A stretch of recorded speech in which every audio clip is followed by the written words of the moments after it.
Bueno, buenas tardes a todos y ahora sí vamos a arrancar con la unidad de análisis con teoría de segundo orden.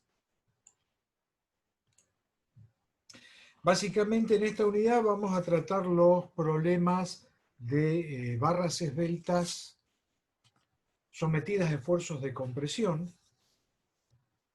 El problema de una estructura que tiene barras esbeltas sometidas a compresión no puede ser estudiado con resultados aceptables con la teoría de primer orden, que es la teoría que hemos venido desarrollando hasta ahora. Nosotros hasta ahora hicimos análisis lineal.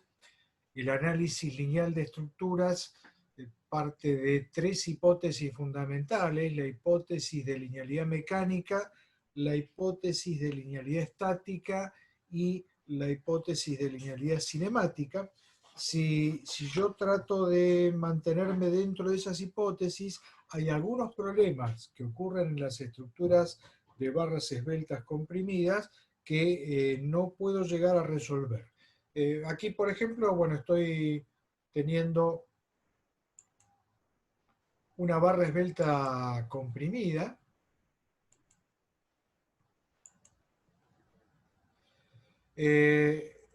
Esta barra esbelta tiene muy poco momento de inercia en la sección transversal cuando lo relaciono con la longitud. Si esta barra la someto a esfuerzos de compresión de moderada cantidad, lo único que puede ocurrir, de acuerdo a lo que predice una teoría de segundo orden, de primer orden, es un acortamiento de la barra. Pero a partir de determinados esfuerzos pueden ocurrir esfuerzos de flexión en esta barra, y esto es lo que conocemos como fenómeno de Pandero. Entonces, eso es lo que tratamos de estudiar en esta unidad. La aplicación al diseño de estructuras de lo que vemos en esta unidad es básicamente atado a los casos de las columnas de los pórticos o de los edificios, que son barras esbeltas en las que, además de los momentos flexores y esfuerzos de corte, actúan esfuerzos de compresión que son importantes. Bien, como para ir charlando del tema, veamos un caso sencillo. Es una barra que está empotrada en su base, cargada con una fuerza horizontal F en el extremo superior y una carga P que produce compresión. Para esta barra, si hacemos un análisis con la teoría lineal que venimos usando hasta ahora, es un esquema isostático muy sencillo. Tenemos un esfuerzo de compresión constante, cuyo valor es P, un esfuerzo de corte constante, cuyo valor es la fuerza horizontal F, y un momento flexor que crece linealmente desde el extremo superior, donde vale 0, hasta el empotramiento, donde tenemos el máximo momento flexor, que va a ser la fuerza F por la longitud L de la barra. Este resultado que tenemos acá ya lo obtenían en el curso de estabilidad 1, que era el de estática del cuerpo rígido. Cuando pasaron al curso de estabilidad 2, empezaron a trabajar con estructuras construidas con materiales que admitían deformación. A partir de ahí estuvieron en condiciones de plantear las ecuaciones que les permitían obtener la deformada de esta estructura, y eso lo hacían a través de la ecuación diferencial de la elástica de flexión. Bueno, los resultados que habíamos obtenido con la hipótesis del cuerpo rígido en estabilidad 1 fueron validados en el curso de estabilidad 2 con una teoría de pequeños desplazamientos que, cuando lo contamos en el curso de estabilidad 3, lo solemos asociar a tres hipótesis de linealidad. La hipótesis de linealidad mecánica: las tensiones son proporcionales a las deformaciones. La hipótesis de linealidad cinemática: las rotaciones que se producen en la deformación de la estructura son pequeñas, con lo cual el coseno de la rotación es 1 y el seno y la tangente de la rotación son iguales a la rotación expresada en radianes. con las primeras dos hipótesis, con la hipótesis de linealidad mecánica y con la hipótesis de linealidad cinemática, en el curso de estabilidad 2 de resistencia en materiales, encontraron la ecuación diferencial de la elástica, que era que la derivada segunda de la función corrimiento transversal respecto de la abscisa dos veces era menos la función momento flexor dividido de J.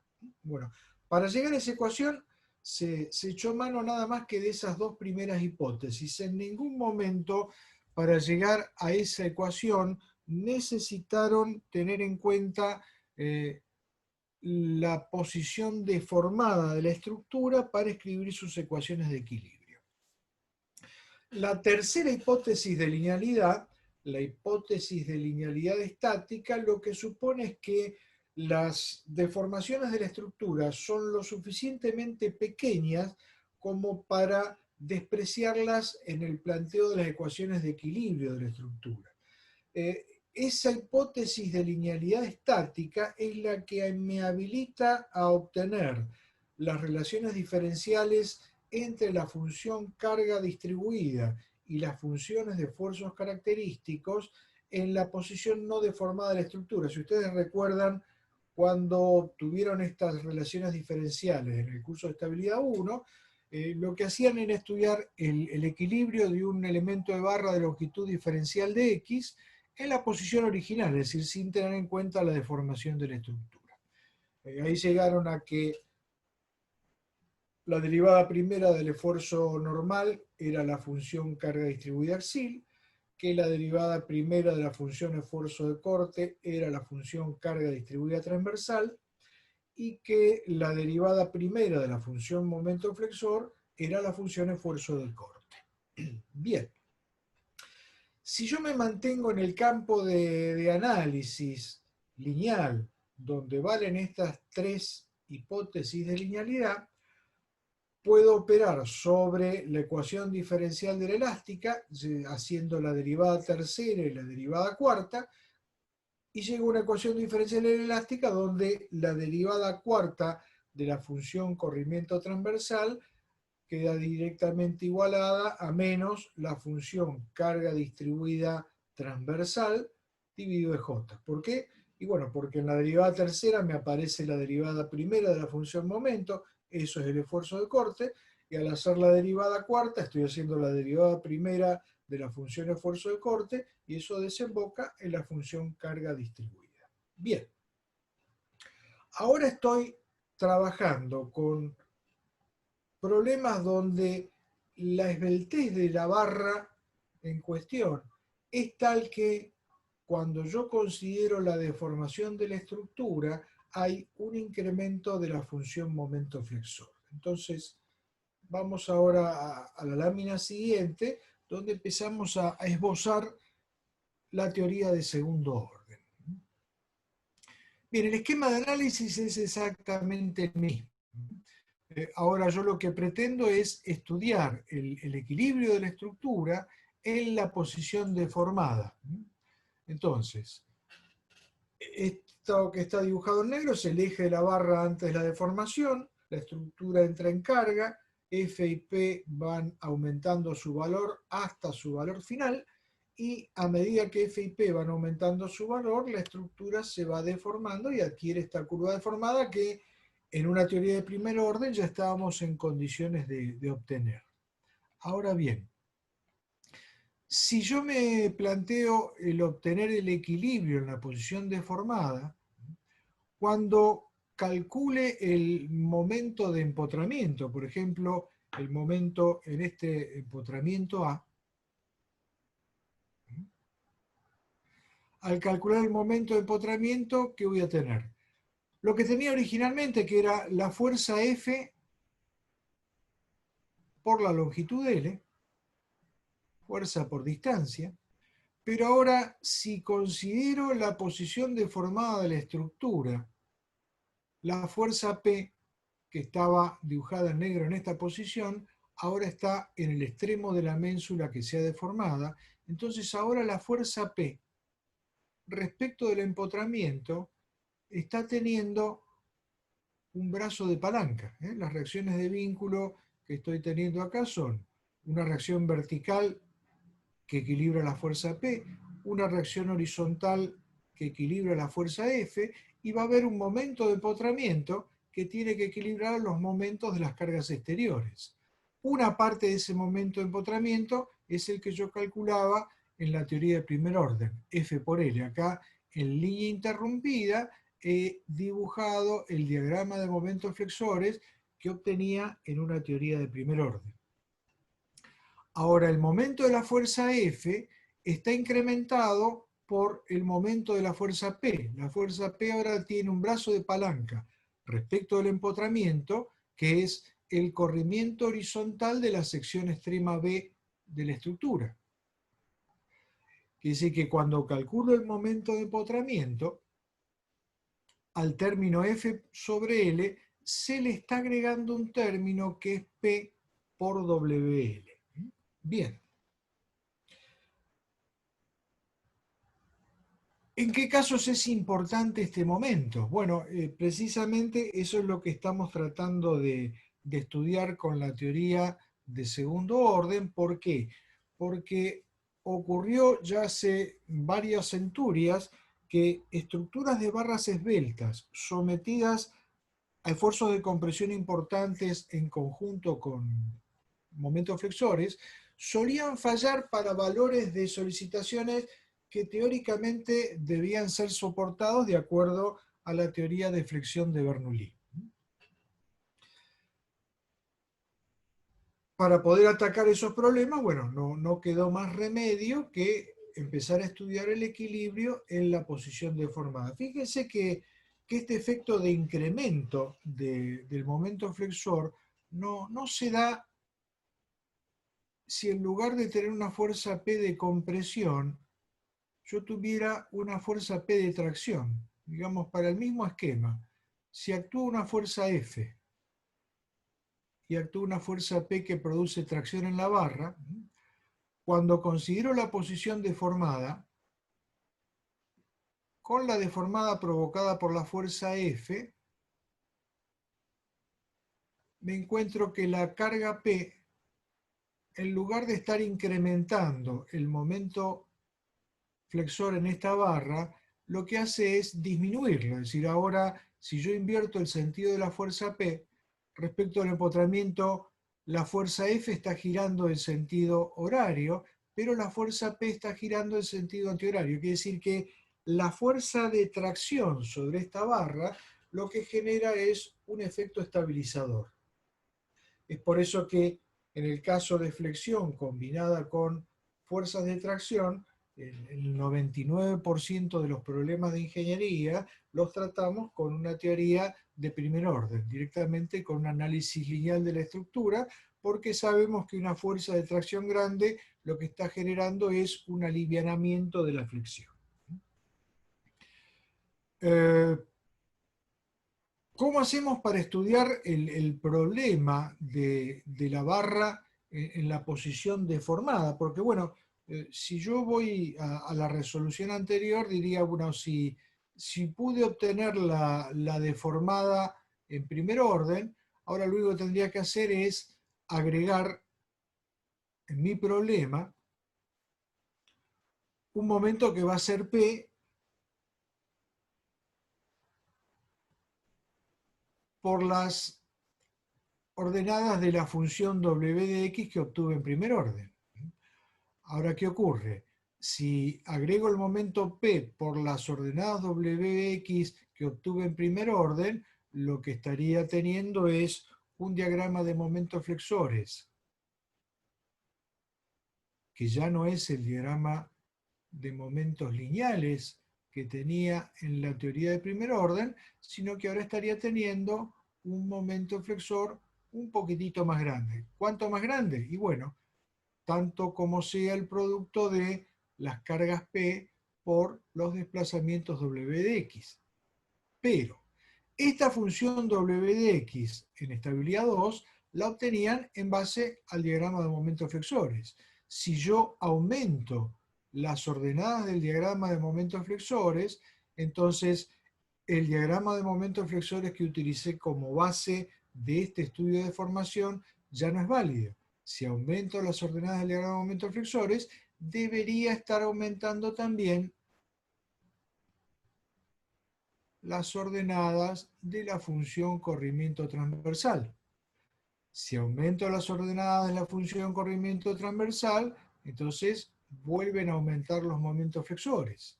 Y con nuevos momentos flexores más grandes, debería reestudiar en un proceso iterativo esta función corrimiento transversal. Una primera duda que nos surge es si esta situación de aumento de los momentos y aumento de la deformación va a converger a una situación de equilibrio estable o la estructura va a perder su condición de equilibrio estable. Ese es un problema que vamos a estudiar en la clase próxima, en la clase del jueves. Bien, si ustedes observan esta posible curva de momentos que estoy teniendo en el caso de una teoría de segundo orden, curva que todavía no estoy en condiciones de obtener, pero ya es claro que ha dejado de valer una función lineal para el diagrama de momentos flexores, porque la curva de desplazamientos no está siguiendo una ley lineal. Si esta es la curva de momentos flexores, yo lo que estoy detectando en este proceso de cálculo de los momentos teniendo en cuenta la deformación, es que precisamente hay algo de mis relaciones diferenciales que no está funcionando bien cuando yo pretendo estudiar el equilibrio en la posición deformada de la estructura. Fíjense que en esta barra la función carga distribuida transversal es igual a 0.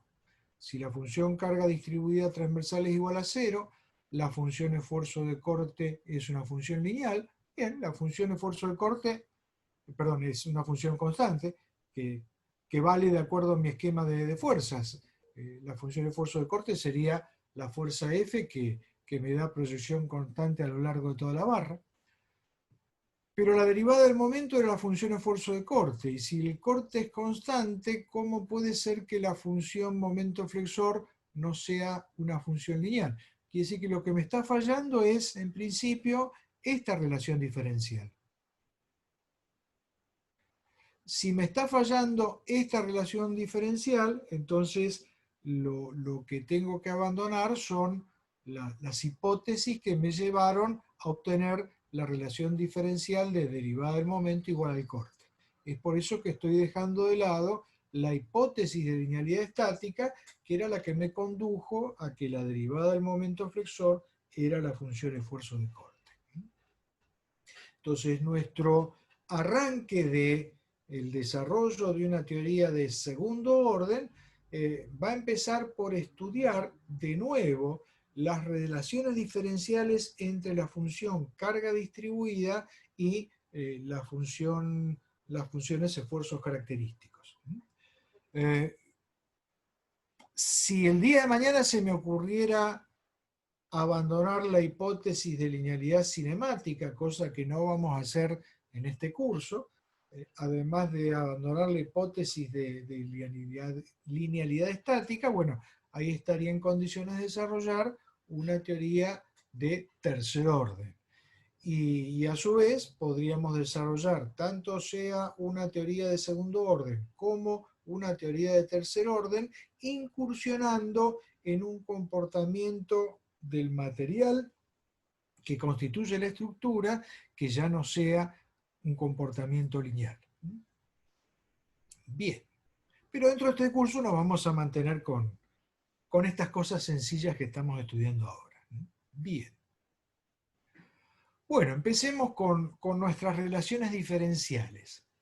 ¿Qué habían hecho, dijimos, en el curso de estabilidad 1? Habían tomado un elemento de barra en un tramo donde había una función carga distribuida continua habían estudiado el equilibrio de ese elemento de barra de longitud diferencial de X. Bueno, voy a hacer lo mismo ahora, pero considerando el elemento de barra en su posición deformada. Entonces acá tengo un tramo cualquiera de una barra B.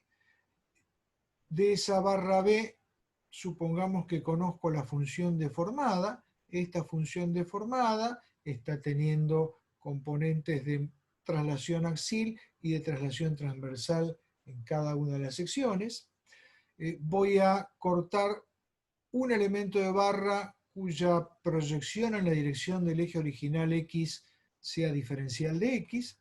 Y ahora cuando corto ese elemento de barra y lo considero en la posición deformada, entre los dos baricentros, el de la cara 1 y el de la cara 2, que están distanciadas a un diferencial de X, hay una diferencia de altura medida respecto del eje longitudinal baricéntrico de la barra en su posición original, que es un diferencial de la función corrimiento transversal. Es decir, el baricentro G1 lo podía ubicar con W de X. El baricentro G2 lo podía ubicar con W de X más diferencial de X, es decir, la función W de X más un diferencial de W de X.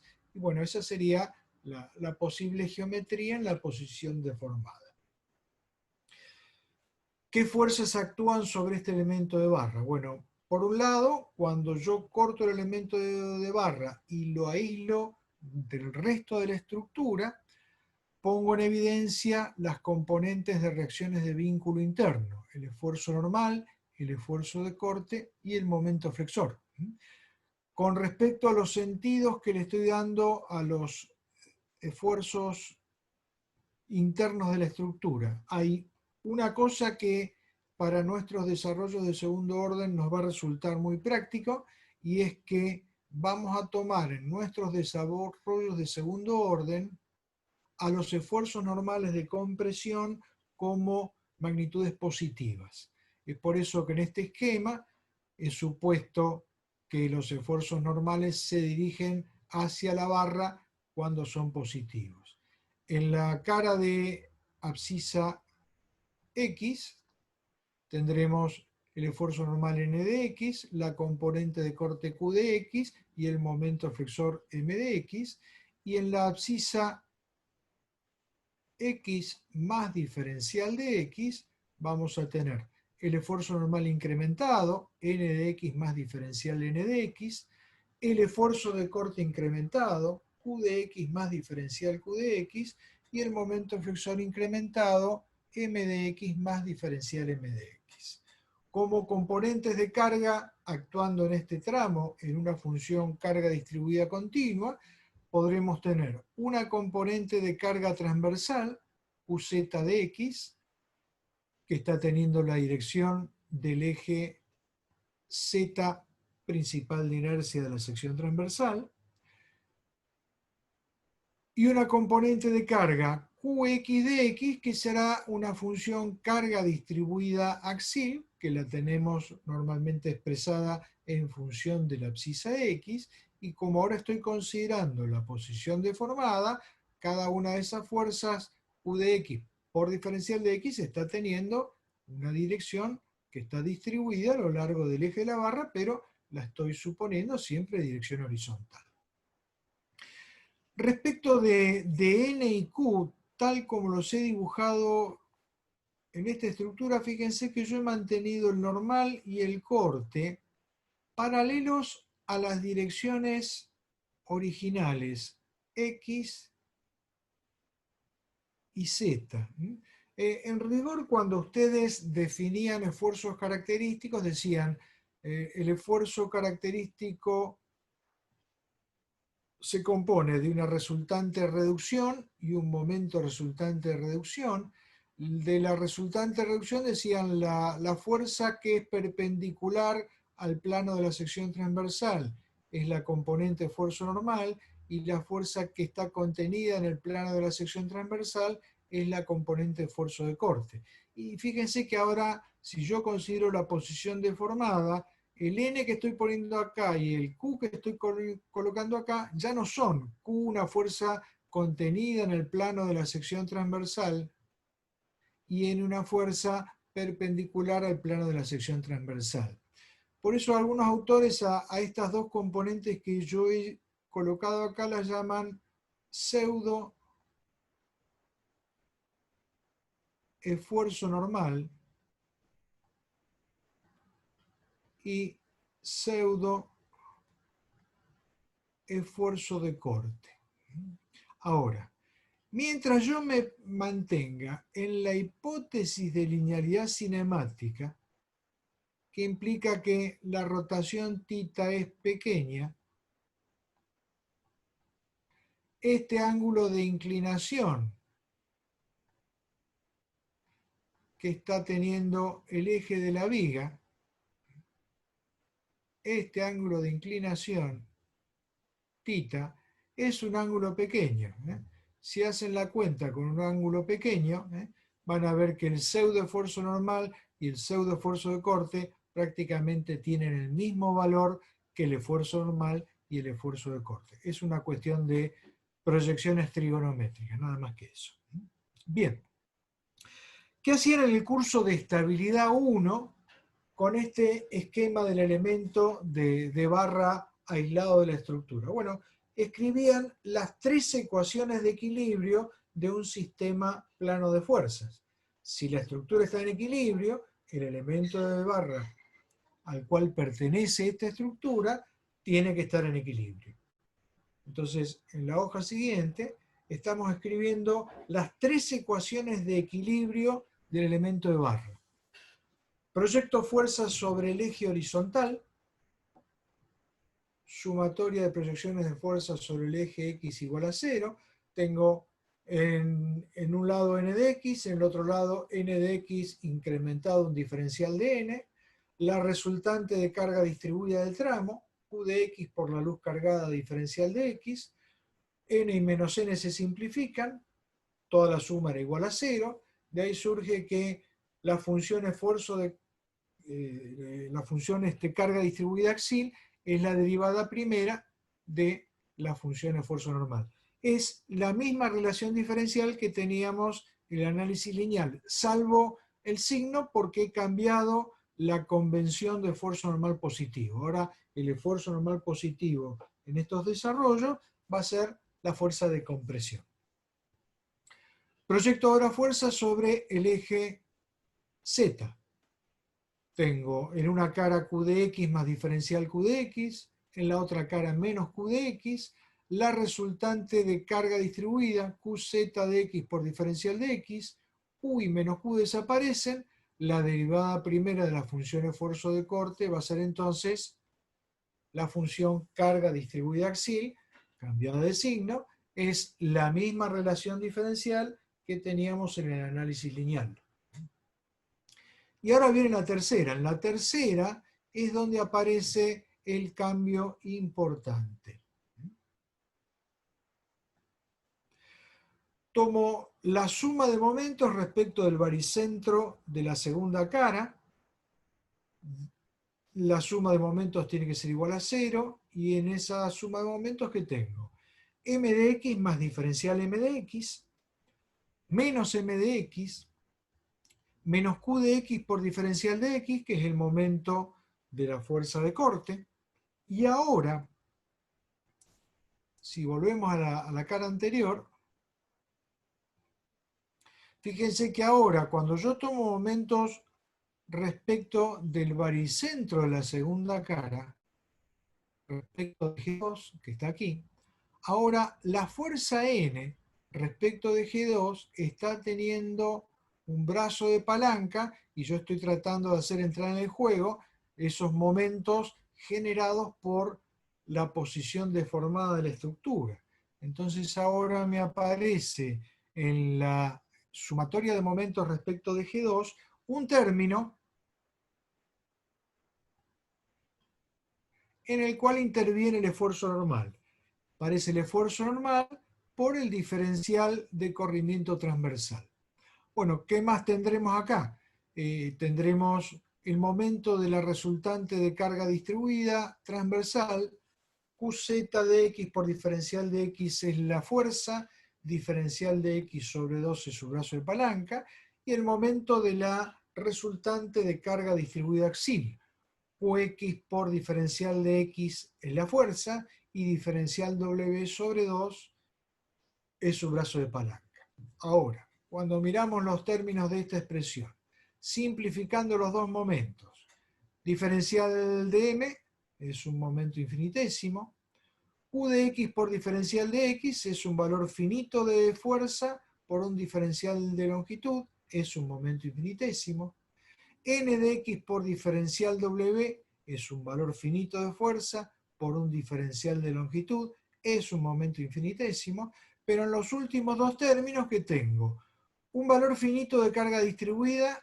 por un diferencial de longitud, esa es una fuerza infinitésima, y eso a su vez lo estoy multiplicando por un diferencial de longitud, con lo cual estoy teniendo un momento que es un infinitésimo de orden superior a los anteriores, por eso estamos despreciando este término y despreciando el último término. Bueno, esto de despreciar el término de carga distribuida por diferencial de longitud es una cosa que ya habían hecho en estabilidad 1 cuando desarrollaron las relaciones diferenciales para la teoría de análisis lineal, para la teoría de primer orden.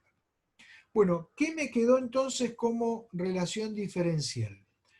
Que la derivada del momento flexor respecto de X es igual al esfuerzo de corte Q de X más el esfuerzo normal por la derivada primera de la función corrimiento transversal respecto de X. Quiere decir que aquí hemos logrado que aparezca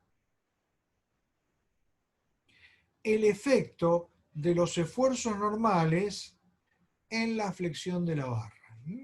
Ahí aparece el por qué esa función momento flexor en un análisis con teoría de segundo orden ya no es una función lineal.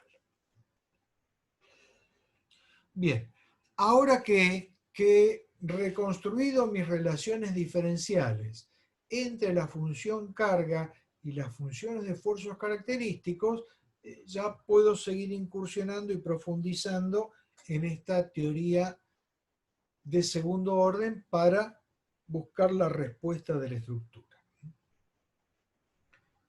Y volvamos a la ecuación diferencial de la elástica. Había dicho al principio, la ecuación diferencial de la elástica que manejaban en el curso de estabilidad 2 era derivada segunda de la función corrimiento transversal respecto de la abscisa dos veces, igual a menos la función momento flexor sobre J. Esa relación diferencial se verifica por el solo cumplimiento de la hipótesis de linealidad estática y de la hipótesis de linealidad cinemática. Quiere decir que hasta aquí esta ecuación diferencial de la elástica sigue teniendo validez, porque no he contradecido en ningún momento las dos hipótesis que le dieron origen. Ahora, si yo sigo avanzando con las derivadas,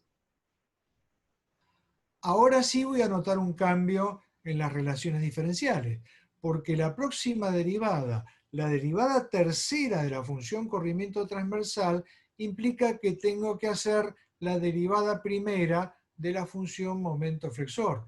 Y la derivada primera de la función momento flexor, hemos visto recién que es diferente cuando analizo la estructura con una teoría de segundo orden.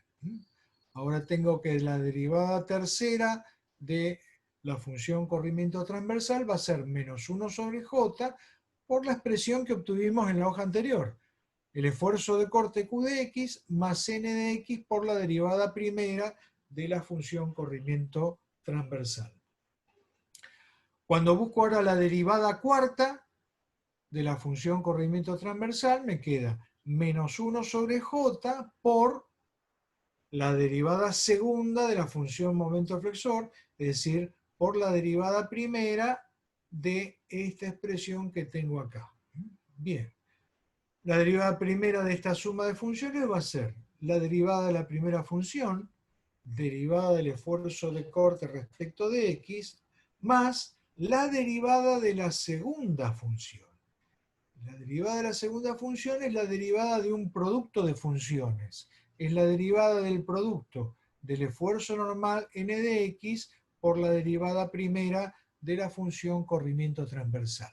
Bien, la derivada del producto de funciones es la derivada de la primera función, derivada del normal respecto de x, por la segunda función sin derivar, más la primera función, el esfuerzo normal, por la derivada de la segunda función. Y ahí me aparece la derivada segunda de w de x respecto de x dos veces. ¿Qué me apareció ahora dentro de esta expresión? Bueno, me está apareciendo, veo que la corté muy al borde el escaneo de la lámina, la derivada primera del esfuerzo de corte era menos qz de x. La derivada primera de función de esfuerzo normal era qx de x. Entonces ahora lo que voy a hacer es, en esta expresión, pasar al primer miembro todo lo que contenga algo relacionado con la función corrimiento transversal. Y dejo en el segundo miembro todo lo que no contenga la función corrimiento transversal. Entonces, ¿qué me está quedando? Primer término, la derivada cuarta de la función corrimiento transversal. A continuación viene hacia el primer miembro el producto de el esfuerzo normal por la derivada segunda de la función corrimiento transversal. Fíjense que en el segundo miembro este término es negativo porque el segundo miembro está precedido por un signo negativo. Cuando lo pase al primero, pasa como término positivo, que va a ser el esfuerzo normal dividido en j por la derivada segunda de la función corrimiento transversal. ¿Qué otro término teníamos colgado por acá? La derivada primera de la función esfuerzo normal por la derivada primera de la función corrimiento transversal. Este término también en el segundo miembro es un término negativo. Cuando pasa el primer miembro queda como término positivo. La derivada primera del esfuerzo normal es la función carga distribuida axial. Entonces me va a quedar la carga distribuida axial sobre j por la derivada primera de la función corrimiento transversal. Y en el segundo miembro, lo único que me queda es la derivada del esfuerzo de corte por 1 sobre j cambiado de signo. La derivada del esfuerzo de corte era menos qz de x, es decir, que el segundo miembro me queda qz de x dividido en j. Fíjense que cuando estábamos en teoría de primer orden, cuando mirábamos la derivada cuarta era directamente qz de x sobre j, es decir, no aparecían ni el segundo ni el tercer término de esta expresión. Guillermo, una consulta. Sí, diga usted. No entendí por qué vale la primera expresión. Ahí usted marcó que vale la hipótesis de linealidad estática y no la estábamos rechazando.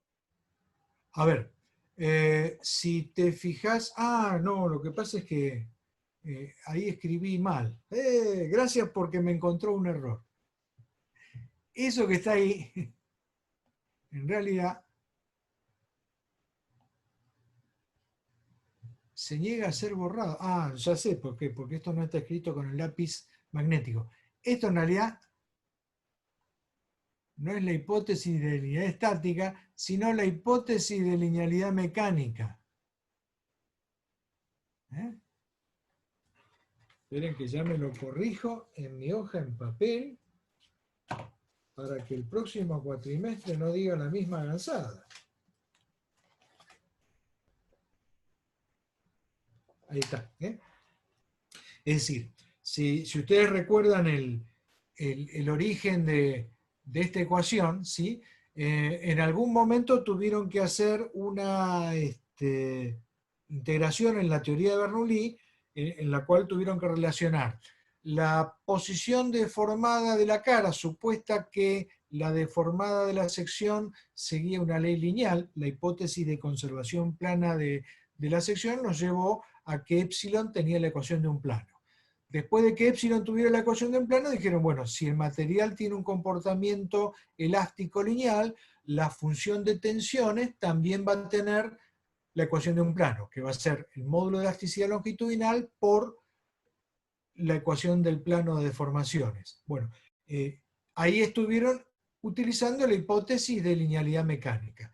Después, cuando hacen el análisis de la deformada de la rebanada elemental, al calcular el ángulo girado de una cara respecto al otro, están teniendo un ángulo de rotación pequeño que los habilitaba a calcular el ángulo como su tangente. Entonces, para llegar a esta expresión, en definitiva, echaron mano nada más que de estas dos ecuaciones. En ningún momento hacen un uso de las relaciones diferenciales entre la función carga y la función momento para obtener esta ecuación de la derivada segunda de la función corrimiento transversal.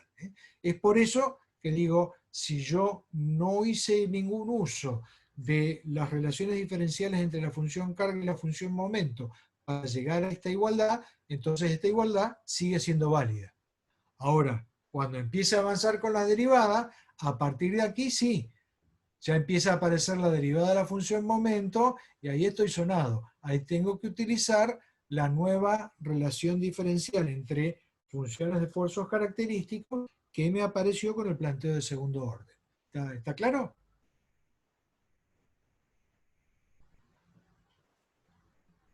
No sé si el que me preguntó, Sí, sí, perfecto. ¿está? ¿Listo? Bien.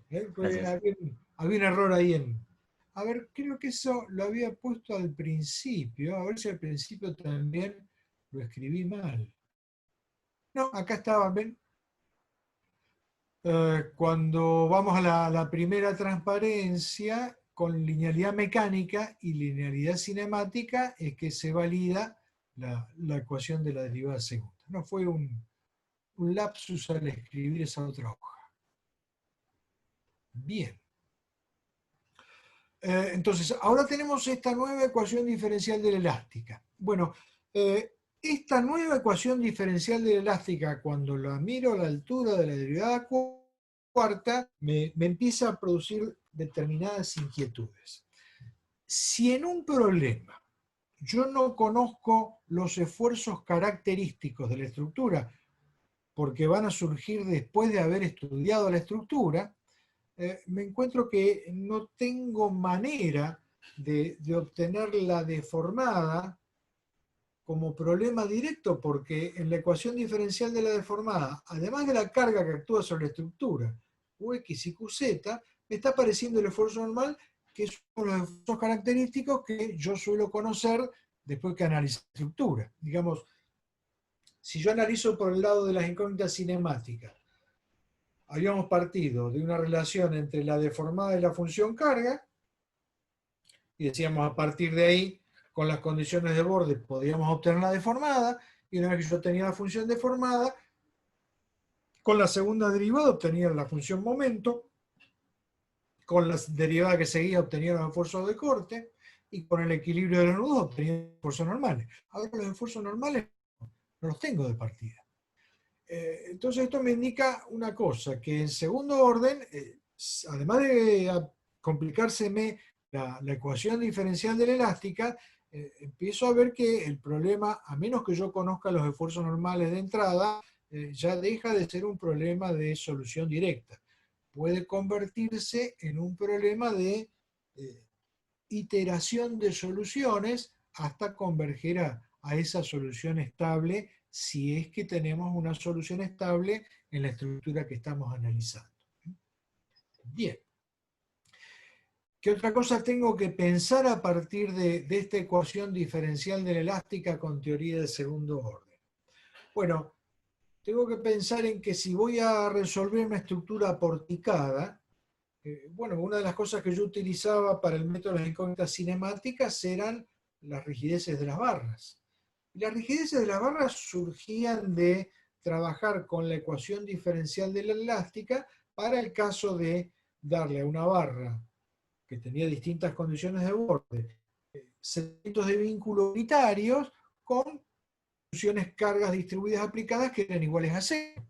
Ahora, si yo tengo ese problema en una estructura, aun cuando haga desaparecer las funciones de esfuerzo, las funciones de carga distribuida, Ux y Qz, me sigue apareciendo en la ecuación diferencial de la elástica el esfuerzo normal. Quiere decir que ahora la rigidez también está dependiendo de cuánto vale el esfuerzo normal que actúa en la barra. Es decir, barras con distintos esfuerzos normales pueden tener distintas rigideces cuando analizo la estructura con una teoría de segundo orden. Bien. Empecemos por ver cómo cambian las rigideces cuando tengo que analizar con una teoría de segundo orden. Y se va la primera. Bueno, empecé por considerar el caso de una barra doblemente empotrada en la que estoy viendo un seguimiento de vínculo giro unitario de un extremo empotrado, y a partir de ahí pretendo calcular los pares extremos. Fíjense que ahora, si bien la barra es doblemente empotrada, he dibujado el empotramiento en B como si fuera un empotramiento guiado de plano de rodamiento horizontal. ¿Por qué? Porque ahora lo que pretendo es calcular la rigidez en presencia de una fuerza de compresión P. Entonces, hay una reacción de vínculo de esta barra doblemente empotrada que ya está impuesta, que es el esfuerzo normal de la barra. Bueno, otra forma de simbolizar el esquema es colocar en A un empotramiento perfecto, como está en el dibujito de acá abajo. Es decir, A lo dejo con el dibujo de empotramiento perfecto, y a B le indico una condición de vínculo que impide la traslación vertical, que es este apoyo móvil, y otra condición de vínculo que impide el giro, que son esas dos líneas paralelas que nos acostumbramos a dibujar en el método de las incógnitas cinemáticas. Bien, ¿qué hacíamos en teoría de primer orden para obtener la rigidez de la barra? Decíamos, bueno, Guillermo, sí, escucho. perdón, ¿me puedes repetir por qué pusimos que no gire la masa B? Porque ahora, digamos, yo estoy tratando de obtener la rigidez de una barra doblemente empotrada, ¿sí? Cuando estaba en una teoría de primer orden, yo decía, bueno, si le impongo un seguimiento de vínculo θ unitario a este empotramiento, me planteo la ecuación diferencial de la elástica, que era derivada cuarta de x igual a q sobre j. Como no hay carga distribuida, sería igual a 0. Entonces, a partir de ahí, integrábamos 4 veces esa ecuación diferencial para obtener la curva w de x, ¿sí? ¿Hasta ahí me sigue? Al integrar esto 4 veces, como que tenía una derivada cuarta igual a 0, me aparecían 4 constantes de integración, necesitábamos 4 condiciones de borde. Esas 4 condiciones de borde eran desplazamiento igual a 0 en x igual a 0, desplazamiento igual a 0 en x igual a L, giro igual a menos 1 en x igual a 0, giro igual a 0 en x igual a L, y a partir de ahí transpirábamos un poco, obteníamos la expresión de w de x, con la derivada segunda llegábamos a la conclusión de cómo era la función momento flexor. Para x igual a 0 y para x igual a L teníamos los pares extremos, 4 y 2 CJ sobre L, se equilibraban con los cortes extremos, 6 CJ sobre L al cuadrado. Bueno, esa fue toda la historia en primer orden. ¿Bien? Ahora, ¿qué es lo que cambia en segundo orden? Voy a hacer exactamente lo mismo, pero la derivada cuarta de la función corrimiento transversal ya no es igual a 0 directamente. Ahora, si vemos la ecuación diferencial de la elástica que teníamos en la hoja anterior, ahora tengo que la derivada cuarta de la función corrimiento transversal más el esfuerzo normal sobre J por la derivada segunda es igual a 0. Entonces, para poder distinguir lo que voy a resolver ahora de lo que habíamos resuelto en teoría de primer orden, lo que necesitaba era poner en evidencia que ahora todo se hace en presencia de un esfuerzo normal de compresión. Es decir, ya la reacción horizontal acá no es cualquiera. Ahora la reacción horizontal va a ser una fuerza de compresión actuando sobre la barra. Entonces, reemplacé el dibujito del empotramiento perfecto de uno de los extremos por una condición de vínculo de segunda especie, en la cual está impedido el giro y la traslación transversal, pero en la dirección horizontal estoy permitiendo poner en evidencia la fuerza P. ¿Se entiende cuál es el motivo de este esquema? Sí, sí, perfecto, gracias. Bien. Bien. Entonces, en esta presentación de la ecuación diferencial de la elástica en segundo orden, que estoy teniendo con la función más extendida de la hoja anterior, no hay carga distribuida según Z, no hay carga distribuida según X, es cero en los dos casos, de ahí ya sé que la función esfuerzo de corte tiene que ser una función constante, que la función esfuerzo normal debería ser una función constante, y bueno, esa función esfuerzo normal constante es lo que he llamado función esfuerzo normal P.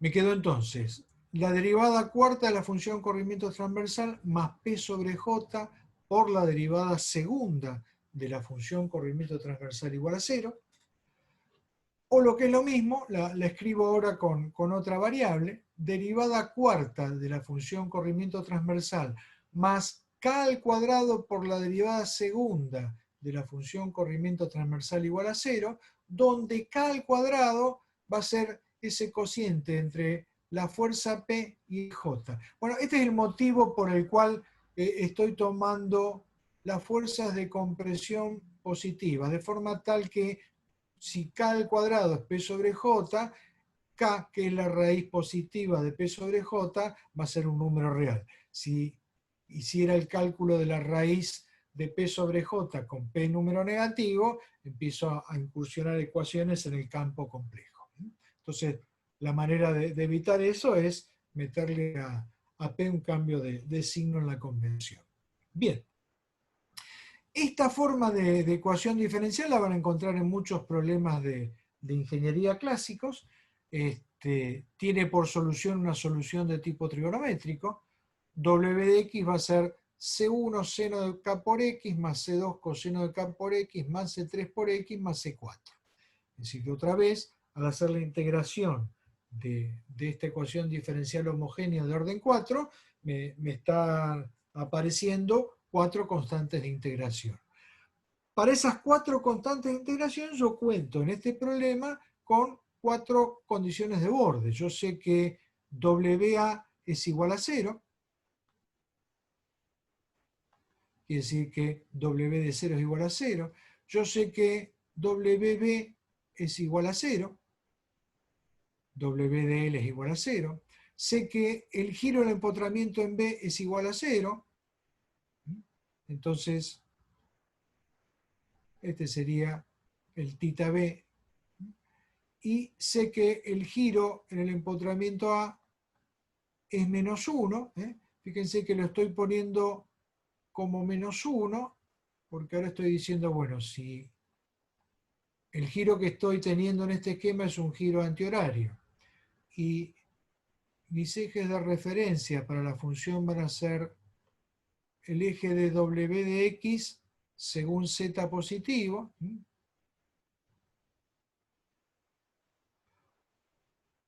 una derivada primera que correspondería a una pendiente positiva, tendría un sentido contrario al del giro unitario. Bueno, creo que en análisis lineal hicimos lo mismo, y por eso digo ahora la derivada primera de la función corrimiento transversal en x igual a 0, que es este giro, va a ser igual a menos 1. Bien.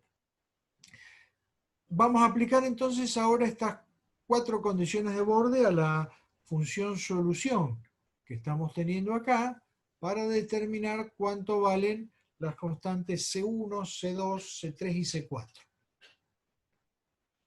Para eso necesito escribirle el desarrollo de la derivada primera de la función corrimiento. Bueno, es la derivada primera de la expresión que teníamos en la hoja anterior. Va a ser C1 por K coseno de K por X menos C2 por K seno de K por X más C3. Aplico las 4 condiciones de borde. por ahí en estos desarrollos, digamos, por ahí acelero un poquitito. Si hay algo que les parece confuso, avísenme y paramos. Lo que pasa es que en general yo creo que para el auditorio suele ser un aburrimiento total el ir viendo cómo se hace el desarrollo de la deducción de una fórmula. A mí lo que me interesa más que vaya quedando claro en cada paso es qué estamos haciendo, porque son los fundamentos de ecuaciones que vamos a estar utilizando muchas veces para resolver problemas en una forma más mecánica. De la primera condición de borde ya surge que C4 se puede expresar en función de menos C2. Fíjense que cada vez que X sea igual a 0, me va a quedar el seno de 0 o el coseno de 0, entonces según en que esté, si en la función corrimiento o en la función derivada del corrimiento, me va a estar apareciendo un 0 o un 1 cuando yo aplico la condición de borde. De la primera condición de borde surge que C4 es menos C2. De la segunda condición de borde surge que C3 se puede expresar en función de C1. Y a partir de ahí, entonces, las otras dos condiciones de borde me van a dar un sistema de dos ecuaciones con dos incógnitas. Las dos incógnitas que me quedan por determinar son las condiciones de borde C1 y C2. Cuando hago WDL me aparece el seno de K por L y el coseno de K por L. Cuando hago W'L vuelve a aparecer el coseno de K por L y el seno de K por L, con lo cual en esta etapa del desarrollo resulta conveniente definir una nueva variable que vamos a llamar U. U es igual al producto de K por L, siempre acuérdense, K al cuadrado era P sobre J, quiere decir que en definitiva U va a ser igual a L por la raíz de P sobre J. Bueno, si trabajo con la variable U, las dos últimas condiciones de borde se transforman en estas dos ecuaciones. El sistema de ecuaciones para las variables C1 y C2 que quiero determinar, que son las dos constantes que me faltaba calcular, es este de acá. Y acá lo que estoy haciendo es resolver el sistema de ecuaciones utilizando la regla de Cramer. Entonces acá tengo una bonita expresión sencilla de recordar para la constante C1 y otra bonita expresión sencilla de recordar para la constante C2. Bien, si conozco C1 y conozco C2 y conozco C3 y conozco C4, entonces ahora tengo definida la función corrimiento transversal. Por supuesto, esa función corrimiento transversal es una ensalada de funciones trigonométricas.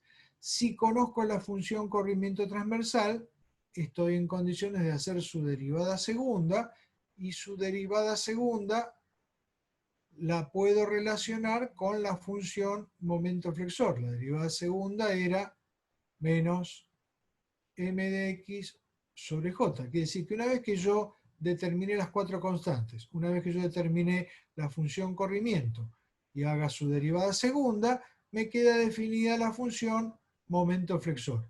Y precisamente la función momento flexor es la que me va a permitir calcular cuánto valen los pares extremos, que son las rigideces que estoy buscando, y cuánto valen los cortes extremos de barra. Bien.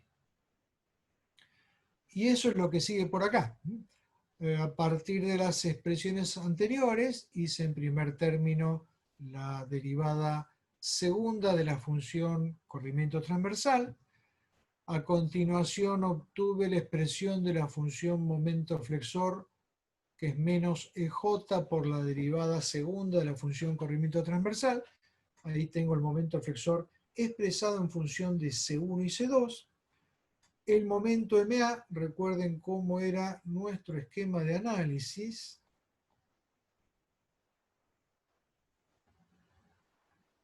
Aquí teníamos impedido el giro y la traslación en B.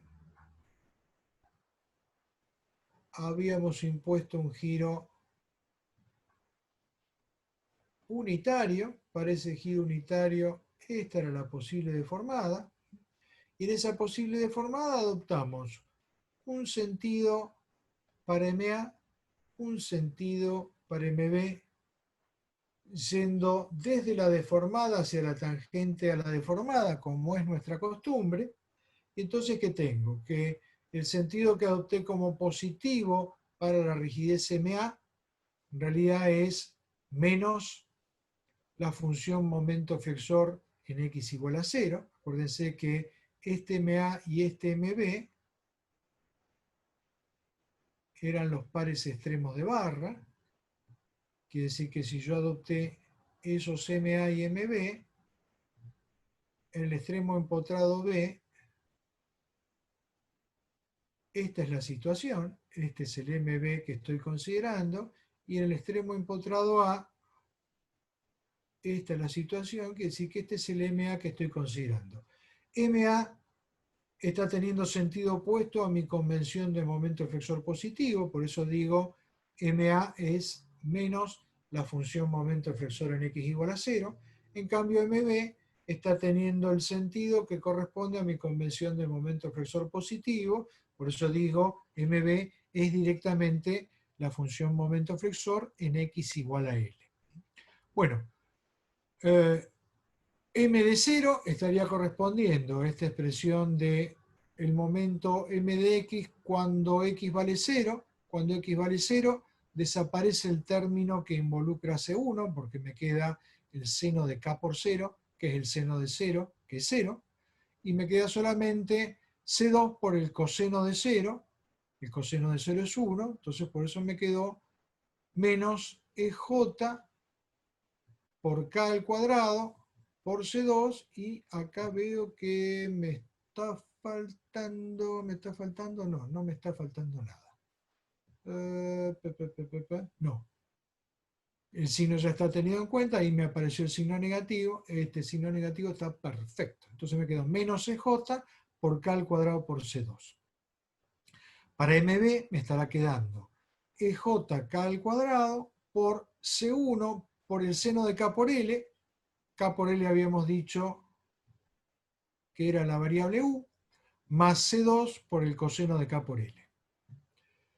Bueno, es una buena costumbre, como C1 y C2 tienen unas expresiones de cálculo medio tortuosas, es una buena costumbre expresar a las rigideces de segundo orden, MA y MB, como una función de la variable U, multiplicando los valores de las rigideces MA y MB que corresponderían a una teoría de primer orden. Entonces decimos, bueno, MA va a ser una función de U por 4J sobre L, y MB va a ser una función de U por 12J sobre L. Entonces, ahora lo que podemos hacer es buscar qué expresión tiene esa función de U, Φ1 y Φ2 de U, en función de esta igualdad que hemos escrito acá. Bueno, eso es lo que está apareciendo en los renglones que siguen. Está calculado Φ1 y Φ2 de U. Primero aparecen las expresiones en función de C2 y de C1. Y en la hoja que sigue me aparece la expresión final de la función que afecta a la rigidez 4J sobre L y de la función que afecta a la rigidez 12J sobre L. Siempre recordando que U es K por L y que K se puede obtener a partir de que K al cuadrado es P sobre J. Bueno, esto que hice para los pares extremos me permite ahora calcular cuánto valen los esfuerzos de corte que equilibran esos pares extremos. En el estudio del equilibrio de la barra, los dos cortes tienen que formar una cupla que equilibre la suma de los pares extremos, es decir, QA tiene que ser igual a QB, igual a MA más MB sobre L. El momento en A es Φ1 de U por 4J sobre L, el momento en B Φ2 de U por 12J sobre L. Quiere decir que en definitiva puedo expresar el esfuerzo de corte en función de las funciones Φ1 y Φ2 que obtuvimos recién. Fíjense que si yo estuviera en una teoría de primer orden, Φ1 sería 0, perdón, Φ1 sería 1, Φ2 sería 1, porque las rigideces serían directamente 4EJ sobre L y 2EJ sobre L. Entonces me quedaría 4EJ sobre L más 2EJ sobre L sobre L, resultado final 6EJ sobre L al cuadrado, que era la rigidez que teníamos en primer orden. Bueno, también es una sana costumbre expresar a estos esfuerzos de corte como una función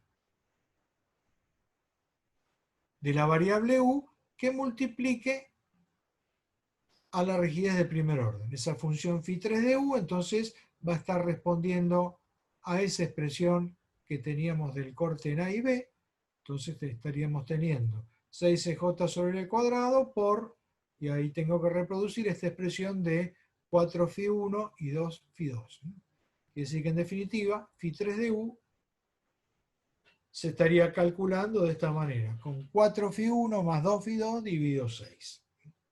Bueno, para otras condiciones de borde, que son las condiciones de borde típicas que tuvimos en teoría de primer orden, podemos hacer el mismo planteo de escribir la ecuación diferencial de la elástica con teoría de segundo orden, imponer en cada caso las condiciones de borde, hacemos la integración, imponemos las 4 condiciones de borde y obtenemos las variables que permiten conocer w de x. A partir de w de x obtenemos su derivada segunda, con su derivada segunda obtenemos la función momento flexor y vamos sacando los pares y cortes extremos de barra.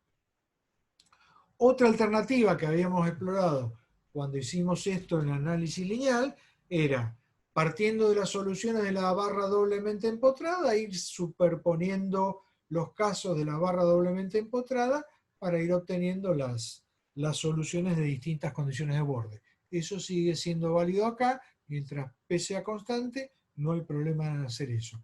Una cosa que descubrí después de haber mandado el PDF fue que acá estaba faltando la expresión de Φ4 de u, que es la que corresponde a la función que multiplica al par 13J sobre L de la barra empotrada articulada cuando impongo el giro θ unitario.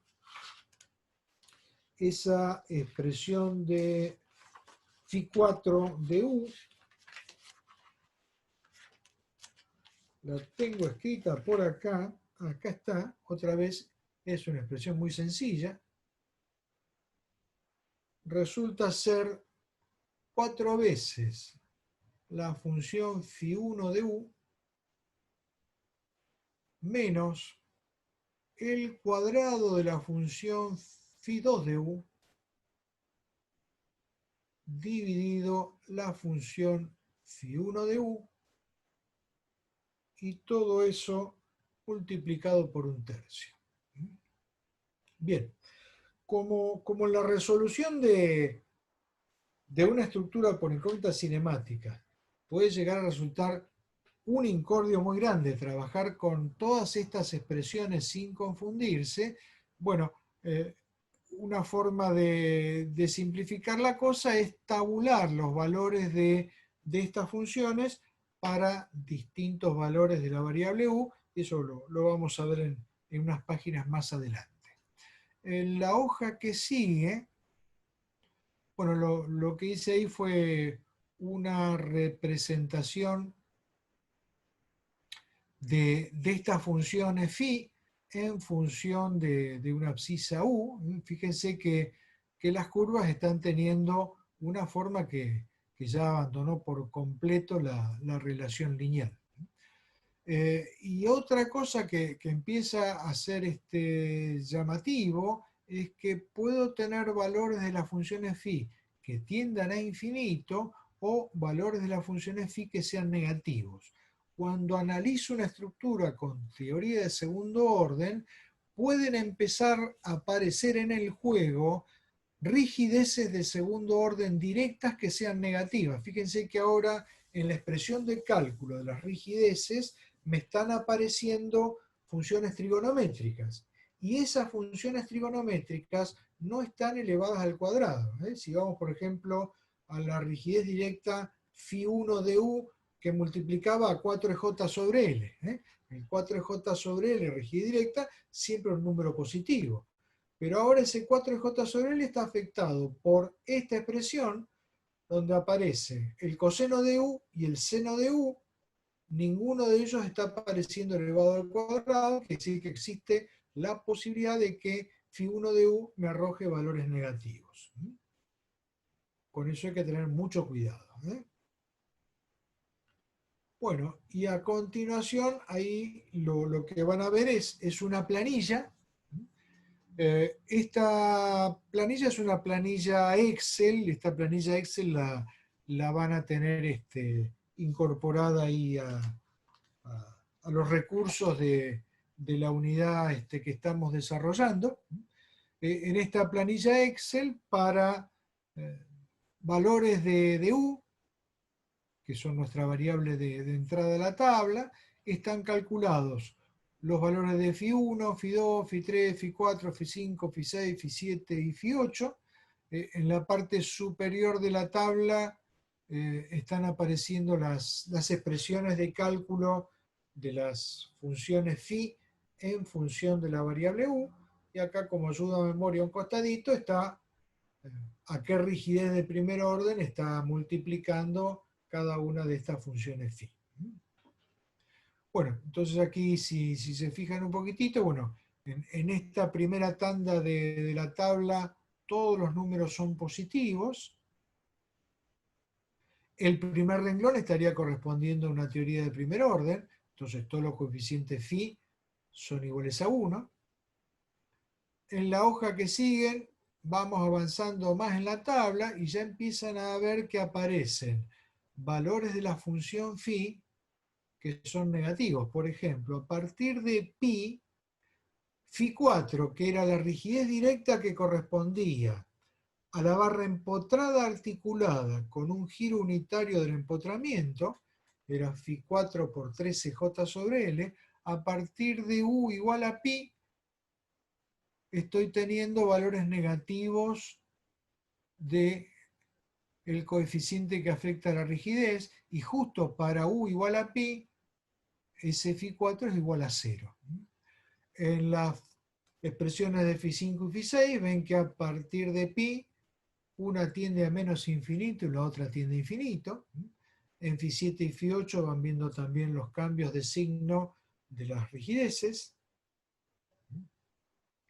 Y la tabla se completa con el giro completo 2pi y se va cortando cada una de las columnas ya cuando la función Φ tiende a infinito o a menos infinito.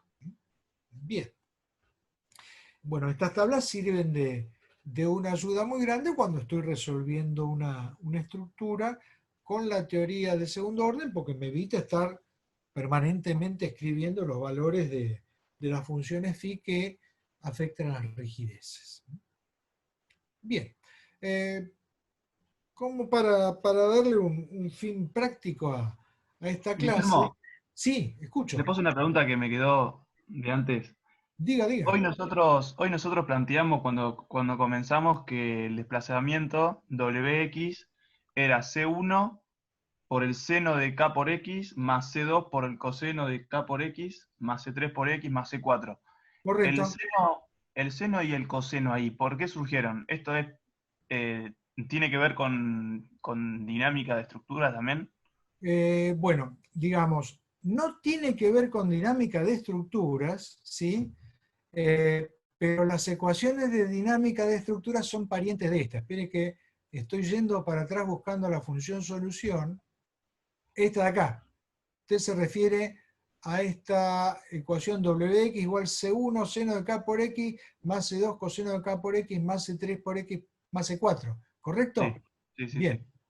Usted, tal vez como yo, debe haber sufrido una materia, en nuestro caso lo veíamos esto en análisis matemático 2, ¿sí? En análisis matemático 2 nos torturaban con las ecuaciones diferenciales, ¿sí?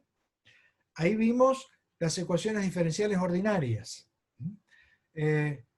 Estábamos dentro del campo de la matemática de precisión infinita. Para distintos formas de ecuaciones diferenciales, los matemáticos a lo largo de los siglos fueron encontrando en algunos casos una función solución, ¿sí? En el caso de una ecuación diferencial que tenga esta forma, la ecuación solución que encontraron los matemáticos es la que está teniendo esta expresión. Fíjese que vamos a hacerlo por acá. Ahí está. Sí, ya me quedó claro. Era nomás. Es la solución de la homogénea, digamos. Claro, es la solución de la ecuación Vimos. diferencial homogénea. Claro, En está bien. dinámica también tuvimos una ecuación diferencial homogénea, ¿sí? Y bueno, aparecían expresiones parecidas a esta. Claro, está bien, está bien. Bien. Está bien. En dinámica estábamos teniendo la aceleración, que era la derivada segunda, la función corrimiento, ¿sí? Entonces ahí teníamos en el coseno, tuvimos nada más que dos constantes de integración, porque teníamos la función primitiva y una derivada segunda. Acá fuimos boyando hasta la derivada cuarta. Bien, digamos, la culpa de esa solución es de los matemáticos. Si quiero saber si los matemáticos se equivocaron, tengo que agarrar la derivada segunda y la derivada primera, aplicarla y se verifica que esa función es solución de la ecuación diferencial. No todas las ecuaciones diferenciales tienen solución dentro del campo del análisis matemático de precisión infinita. Entonces, cuando me encuentro con un problema físico cuya ecuación diferencial no tiene solución dentro de ese campo matemático, es que tengo que ir a otra vía de análisis numérico, y esa vía de análisis numérico me permite obtener soluciones de las ecuaciones diferenciales, ya no con una expresión de la variable, sino con valores puntuales. Entonces ahí aparecen los métodos de diferencias finitas, métodos de elementos finitos, es decir, todos problemas que son atacados en forma numérica porque no existe una función primitiva sencilla que haya encontrado algún cráneo matemático. Bien. Volvamos entonces, ahora sí, vamos a los bifes, ¿sí? Porque tanta matemática, no sé si a ustedes les pasa lo mismo, pero los ingenieros civiles somos un poco alérgicos a tanta matemática. Necesitamos ver algo en concreto, porque nosotros construimos cosas sólidas que podemos golpear, desarmar, demoler, y tantas ecuaciones nos liquidan. Vamos a una ménsula cargada con una fuerza P de compresión y una fuerza F horizontal, ¿sí? Algo que resolvemos con los ojos cerrados en teoría de primer orden. A la fuerza P le di un valor que es 0,62 EJ sobre L al cuadrado. De aquí a una clase más les voy a decir por qué adopté ese valor. Es totalmente arbitrario, es decir, en este momento es un valor de carga aplicado sobre la barra. La solución de primer orden de este problema es el diagrama de momentos flexores, donde el momento de empotramiento es F por L. Momento calculado en la posición no deformada de la estructura. Si quiero calcular cuál es el desplazamiento máximo de esta estructura, va a ser el desplazamiento del extremo superior. Ese desplazamiento del extremo superior lo podría calcular con el teorema de los trabajos virtuales, tomando como sistema equilibrado una fuerza F unitaria en el extremo superior. El diagrama de momentos del sistema equilibrado sería el diagrama proporcional que ya tenía, con L en el extremo. Triángulo por triángulo, el coeficiente de la integración es 1/3, entonces tengo 1/3 de L por F por L por la longitud de la barra L dividido J.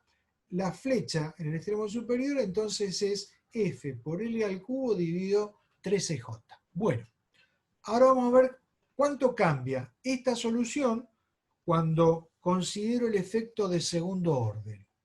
Bueno, como ya tengo obtenidas funciones de corrección de las rigideces, y bueno, una buena oportunidad de estrenar las rigideces podría ser calcular el desplazamiento WB con el método de las incógnitas cinemáticas. Entonces, adopto como incógnita cinemática el desplazamiento WB.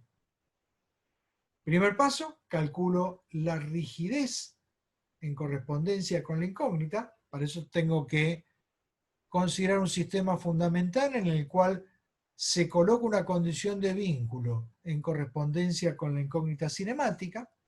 Entonces, impongo un seguimiento de vínculo unitario al sistema fundamental, ese es X unitario, y las rigideces que pongo en juego con este seguimiento de vínculo unitario ahora van a ser rigideces de segundo orden. Fíjense que si estuviera en primer orden, la rigidez que corresponde a WB sería 13J sobre L al cubo. En segundo orden, esa rigidez 13J sobre L al cubo va afectada por la función φ8 de U. R0 para este esquema de cargas que tengo va asociado directamente a la fuerza F.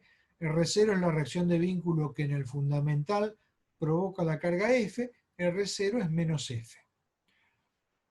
La ecuación de incógnitas cinemáticas, R0 más R por X igual 0, de ahí despejo X, X es menos R0 sobre R, es decir, F sobre 13J sobre L al cubo por φ8 de U, es decir que me queda como expresión de X, F por L al cubo sobre 13J por 1 sobre φ8 de U. Fíjense, F sobre L al cubo sobre 13J era el desplazamiento que estaba teniendo cuando analizaba la estructura con una teoría de primer orden. Ese desplazamiento ahora aparece afectado por este coeficiente que es 1 sobre la función φ8 de U. Y φ8 de U lo voy a calcular a partir del valor conocido de la fuerza P que está actuando como fuerza de compresión. Bueno, como le habíamos dado un valor a la carga P era 0,62 de J sobre L al cuadrado, U era K por L, es decir, L por la raíz cuadrada de P sobre J, me queda L por la raíz cuadrada de 0,62 J sobre L al cuadrado, que era P, dividido J, me queda raíz de 0,62 sobre L al cuadrado, multiplicado por L, es decir que en definitiva me queda la raíz de 0,62, que es 0,787. Bueno, para usar la tablita que vimos antes, redondeé este 0,787 a 0,8. Voy para la tabla. El 0,8 está en la primera parte de la tabla, no sé si lo alcanzan a ver. Para 0,8 el coeficiente φ8 de U anda por acá, es 0,7432. Y el otro coeficiente que va a aparecer es el que corresponde a la rigidez del empotramiento, al par de empotramiento, que es φ4 por 13J sobre L. Ese φ4 en este caso es 0,9565. Si se fijan en esta tabla, los saltos de U son de 0,10. Si yo quisiera valores intermedios, podría ser una interpolación lineal entre dos renglones de la tabla, como para tener un valor aproximado de la función φ. Si cuento con la planilla Excel les permite entrar como dato el valor de U directamente y les calcula los 8 coeficientes del renglón. Bien, vuelvo al ejemplo. Entonces, para 0,787, si lo redondeo a 0,8, φ4 me da 0,9565, φ8 0,7432. Quiere decir que el WB calculado en segundo orden, que fue nuestra incógnita cinemática X, va a ser F por L cubo sobre 13J, es decir, el WB de primer orden, por 1 sobre 0,7432. 1 sobre 0,7432 es 1,35. Quiere decir que el desplazamiento del extremo B, calculado con una teoría de segundo orden, es un 35% mayor que el que corresponde a una teoría de primer orden. En este problema en particular, se ha dado que yo ya de entrada conocía, tenía la información de cuánto era el esfuerzo normal de compresión de la barra. Entonces, aquí tuve un problema de solución directa, porque si el esfuerzo normal era conocido, ya no queda nada más que hacer para calcular el WB. De la misma manera que calculé WB, con el esquema de la hoja anterior, puedo calcular el momento de segundo orden. Fíjense que si voy al esquema anterior, cuando en el fundamental actúa la fuerza F, no hay ningún momento en esta barra. El momento en esta barra, en el empotramiento, viene dado por el desplazamiento X que estoy teniendo en el extremo B.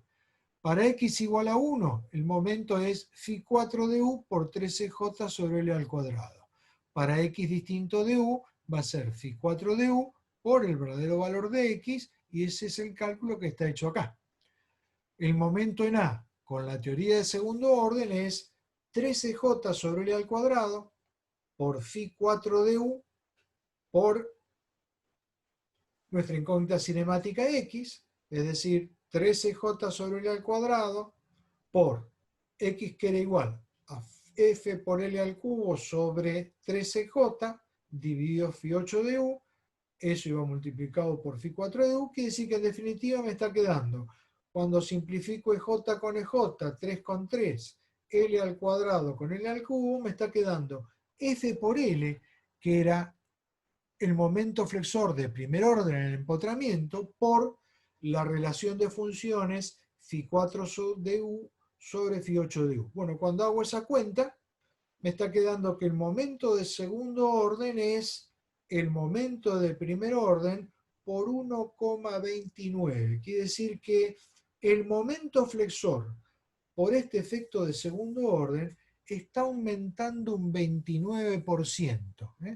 Bueno, si yo pienso en términos de el diseño lineal de estructuras de acero, donde el coeficiente de seguridad puede estar en el orden de 1,6, 1,7, fíjense que del 1,6, 1,7 ya hay 1,3 que me lo he morfado con el efecto de segundo orden. Es decir que este número de efecto de segundo orden empieza a ser un tema crucial en las barras esbeltas comprimidas.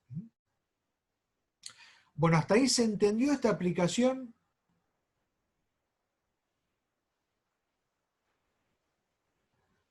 ¿Alguno quedó despierto? Sí, se entendió. Bien, entonces ahora vamos a ver una aplicación un poco más complicada, pero complicada nada más por cómo tengo que pensar en las cuentas que voy a hacer. Yo resolví acá un caso donde el esfuerzo normal era conocido. Ahora supongamos que tengo un segundo ejemplo. No, tenía otra hojita más, miren qué lindo.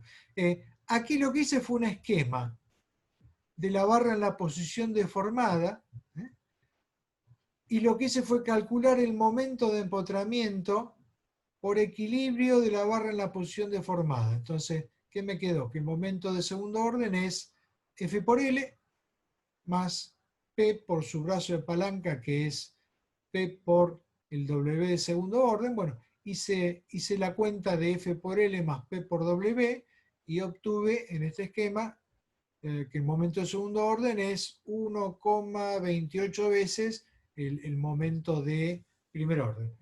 La diferencia entre este 1,28 y el 1,29 que tenemos acá es nada más que una aproximación numérica de dónde estoy cortando la cuenta. Si en lugar de redondear con el 0,8 acá hubiera trabajado con 0,787, hubiera tenido pequeñas diferencias en Φ4 y Φ8 y las dos cuentas darían exactamente iguales. Pero quise mantener la diferencia para que vean un poco la aproximación numérica de resultados. Bien, ahora sí, vamos a la que sigue.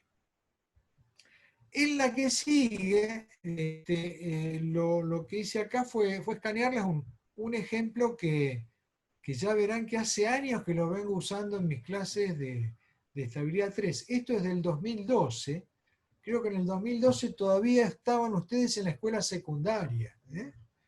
¿Qué es? Es una estructura porticada, hiperestática, en la cual he colocado como cargas una fuerza horizontal en el nudo superior izquierdo, una fuerza vertical en la columna izquierda y una fuerza vertical en la columna derecha.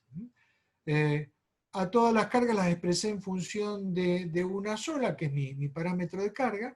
La fuerza P es 150 kilonewton. He puesto estados de carga que estoy seguro que van a producir compresiones en esta estructura. Pero, si las únicas cargas fueran 0,8P y P, yo diría, bueno, está cantado que la barra 1 tiene como compresión 0,8P y la otra columna tiene como compresión la fuerza P. Le introduje esta fuerza horizontal como para tener flexión y esfuerzos normales sin estar seguro de cuánto valen los esfuerzos normales de entrada. Bueno, están características geométricas de la sección transversal. Las vigas son la única viga es de 30 centímetros de ancho y 40 centímetros de altura. Las columnas son cuadradas de 30 por 30 centímetros. El módulo de elasticidad longitudinal es 3.000 kN sobre centímetro al cuadrado. Calculé el momento de inercia de la sección transversal de la viga y el de la columna para poder expresar todo el cálculo en función de un solo EJ. Entonces, con estas relaciones lo que encuentro es que el EJ de la viga va a ser 2,37 veces el EJ de la columna. Bien. ¿Cómo hago para saber qué esfuerzos normales tienen las barras? De entrada, como les decía, no sé qué esfuerzos normales tienen las barras de esta estructura. Bueno, cuando no sé qué esfuerzos normales tienen las barras de la estructura, no me queda más remedio que hacer una primera aproximación de los valores de los esfuerzos normales con una solución de primer orden. Entonces, lo que viene en la hoja siguiente es el esquema de cálculo con una teoría de primer orden de este pórtico para analizar esta estructura con una teoría lineal. Ya habíamos visto en toda la primera mitad de la materia que podemos resolver este problema con dos incógnitas: el giro del nudo superior izquierdo, x1, la traslación de la viga en la dirección horizontal, x2. En el nudo superior derecho no hace falta considerar el giro porque tengo un nudo articulado. Entonces ahí tendríamos el sistema fundamental para el estado de cargas que tenemos presente. R01 es igual a 0, R02 va a ser menos la carga horizontal. A partir de ahí están los esquemas de cálculo de las 4 rigideces del problema. R11, R21, R12, R22, digamos, todo este cálculo que está acá es el cálculo de primer orden, que ya hay por lo menos 4 de ustedes que estamos seguros que saben hacer bien, o casi bien. Una vez que obtengo las rigideces, teníamos el vector R0, con las rigideces y con el vector R0, planteo mi ecuación de incógnita cinemática, saco cuánto vale x1, cuánto vale x2, los expresé en función de EJ de la columna, porque ya habíamos expresado EJ de la viga en función del EJ de la columna, y a partir de ahí, el diagrama de momentos flexores va a ser el que provocaba x1 unitario por el verdadero valor de x1, más el que provocaba x2 unitario por el verdadero valor de x2, y no me aparece un M0 porque para el estado de cargas que tenía aplicado la estructura, no hay momentos flexores M0 en el sistema fundamental. Bueno, a partir de ahí obtuve el diagrama de momentos flexores de primer orden. Con ese momentos flexores de primer orden estudié el equilibrio de las barras. Por equilibrio de las barras saqué los esfuerzos de corte. Con los esfuerzos de corte, finalmente con el equilibrio de nudos, obtuve los esfuerzos normales, con lo cual ahora tengo para las 3 barras de la estructura esfuerzos normales de partida. Me quedó que en la columna 1, la primera aproximación que tenemos del esfuerzo normal es 83,8. Para la segunda columna es 186,2 y para la viga es 24,8. Fíjense que la carga aplicada P que teníamos, que caía justo en el eje de la columna derecha, era 150, es decir que se incrementó un poco el esfuerzo normal respecto al valor de la carga aplicada ahí. Y en la columna de la izquierda la carga vertical era 120. Bueno, cuando este pórtico flexa hacia la derecha, se aumenta la compresión en la columna derecha y disminuye la compresión de la columna izquierda. Es decir que el esfuerzo normal va a ser menos de 120, ese esfuerzo normal terminó siendo 83,8. Bueno, ahora que tengo esta primera aproximación de los esfuerzos normales, estoy en condiciones de calcular cuánto vale el parámetro U para la barra 1, que es la columna izquierda, cuánto vale el parámetro U para la barra 2, que es la viga, cuánto vale el parámetro U para la barra 3, que es la columna derecha.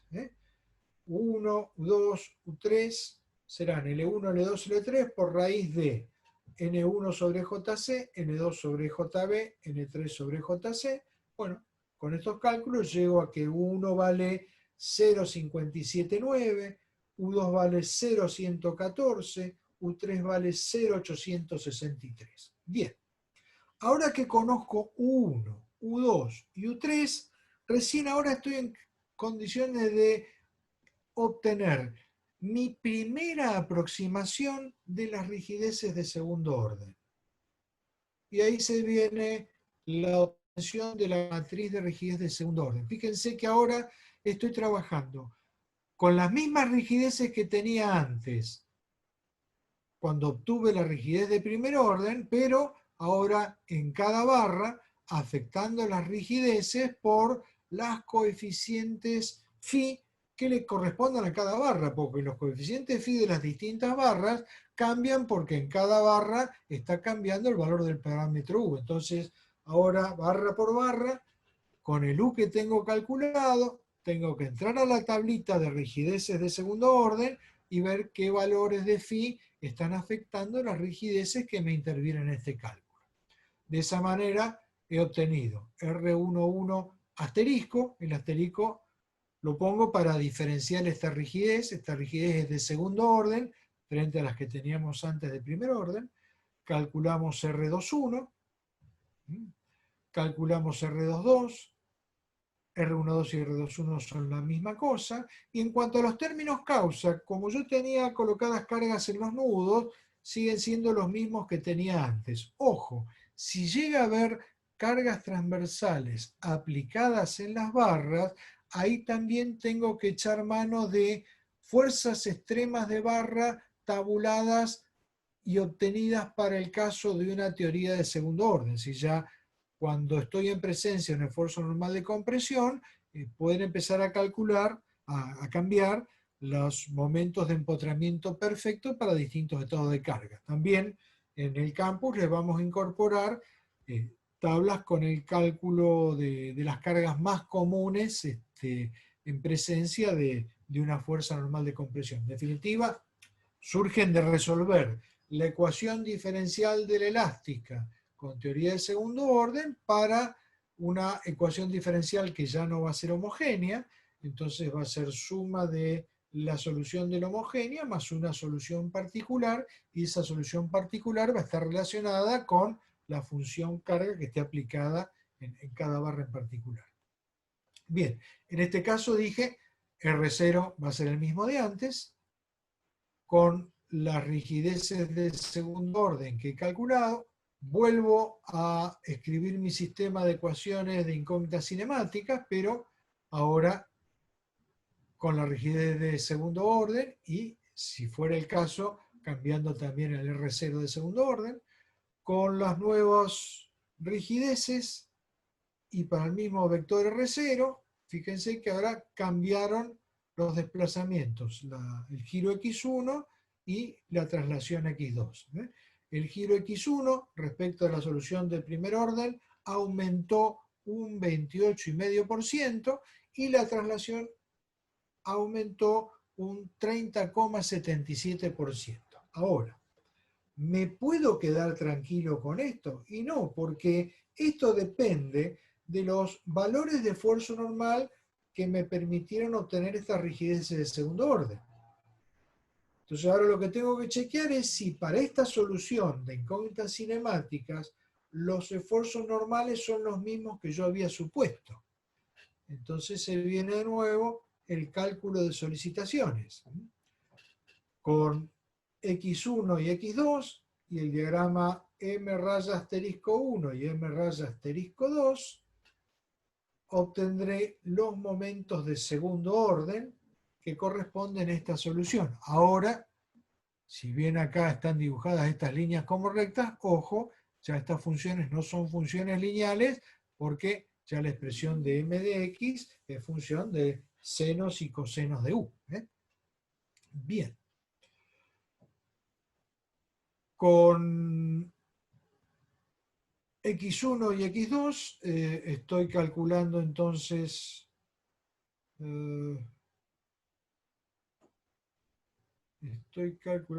uy, me parece que acá me faltó escanear una hoja, a ver, 163, 7800, no, ahí está hecho el cálculo con X1 y X2 y el EJ correspondiente.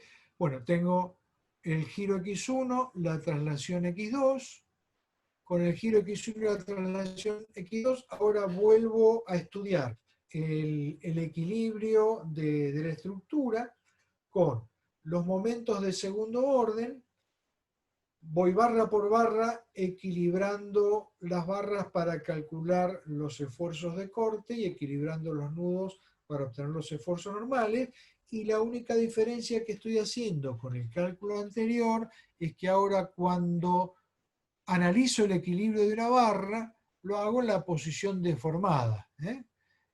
Entonces, por eso están viendo que ya ahora cuando miro el equilibrio de las columnas, ya no estoy trabajando con una recta, sino con una curva donde los esfuerzos normales empiezan a intervenir en el equilibrio de momentos. Bueno, en esos desplazamientos me está apareciendo como dato cuánto fue la traslación X2, entonces aparece como movimiento relativo del extremo superior respecto al extremo inferior de cada columna. Una vez que resolví el problema, entonces me queda ahora definido el diagrama de esfuerzos normales. ¿Con qué me encuentro? Que en esta segunda aproximación que hice con la matriz de rigidez de segundo orden, los esfuerzos normales son levemente distintos de los que tuve con la teoría de primer orden. Ahora, la columna izquierda, que tenía 80 kN, si no me equivoco, está teniendo 73,5, y la columna derecha, que tenía 180 y pico de kilonewton, ahora pasó a tener 196,5. Es decir, cambió la relación de esfuerzos normales en la estructura. Bueno, esto me puede dar una duda sobre si se modifica mucho la matriz de rigidez o no. Entonces, bueno, lo que hago es adoptar esta nueva distribución de esfuerzos normales como mejor aproximación de los esfuerzos normales, y con esta mejor aproximación de los esfuerzos normales vuelvo a tener ahora una mejor aproximación de los coeficientes U1, U2 y U3. Con esta mejor aproximación de U1, U2 y U3 vuelvo a obtener en la tabla los valores de Φ4, Φ8 y Φ de cada una de las barras que intervienen en el cálculo. Con estos nuevos valores de Φ vuelvo a armar mi matriz de rigidez de segundo orden, y con esta nueva matriz de rigidez de segundo orden vuelvo a calcular las incógnitas cinemáticas X1 y X2. Es decir, estoy en un proceso iterativo de análisis aproximándome al valor de X1 y X2. Bueno, en esta segunda vuelta de la matriz de segundo orden obtengo valores de X1 y X2 que son sensiblemente parecidos a los del paso anterior, y bueno, si son sensiblemente parecidos, digo, ya está, llegué a la convergencia de la solución, entonces me quedo con estos valores de X1 y X2, y esos valores de X1 y X2 son los que correspondían a los últimos esfuerzos característicos que obtuve. ¿Qué puede ocurrir en este proceso de cálculo? Si los esfuerzos normales son muy bestiales, muy grandes, puede ocurrir que en cada paso sucesivo se vayan incrementando los valores de esfuerzos y los valores de desplazamientos, en definitivas, porque la estructura está cercana a valores de inestabilidad. ¿Qué ocurre? Cuando ya las rotaciones que estoy calculando empiecen a dejar de ser números pequeños, ahí ya tengo una estructura que no puede ser analizada con una teoría de segundo orden y tiene que ser analizada con una teoría de tercer orden.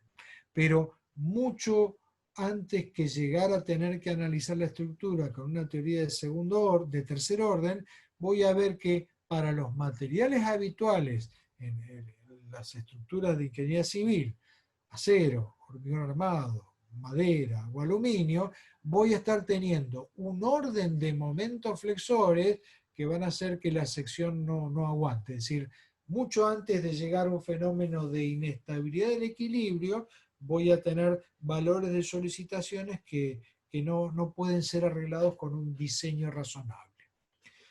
En nuestra próxima clase vamos a incursionar en el problema de segundo orden, estudiando un poco este problema que estoy mencionando de estabilidad del equilibrio. Es decir, ver de entrada cómo poder saber si en esta estructura es posible obtener una solución estable alejada de problemas de inestabilidad del equilibrio.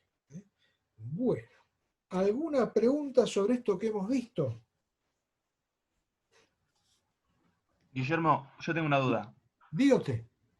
Hoy vimos que el término causa se mantenía constante, pero no me quedó claro cómo es que, en qué caso no se mantiene constante.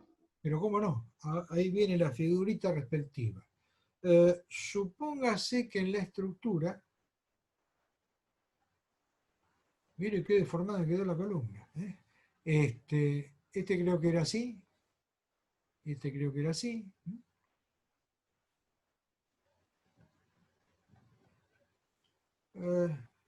Yo tenía estas cargas. Esta creo que era 0,8 de P y la otra 0,3 de P. Supóngase que además de todo eso hubiera tenido, qué sé yo, una carga distribuida uniforme en la viga.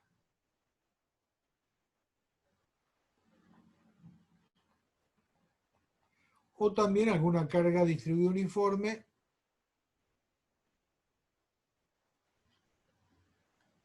en la columna derecha. Digamos, acá una carga Q1 y acá una carga Q sub 2. En ese caso, toda la resolución de primer orden hubiera seguido el mismo camino que sigue habitualmente, y el problema empezaría cuando estoy analizando mi problema en segundo orden. ¿Qué dije yo? Para calcular el R0, lo que hago es cargar el fundamental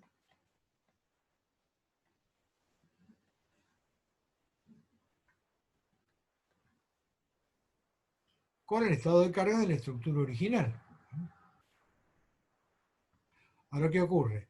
En la barra horizontal, ahora lo que estoy teniendo es una barra doblemente empotrada. Uy, qué fea que me salió la deformada. No es fácil dibujar con la tableta digitalizadora.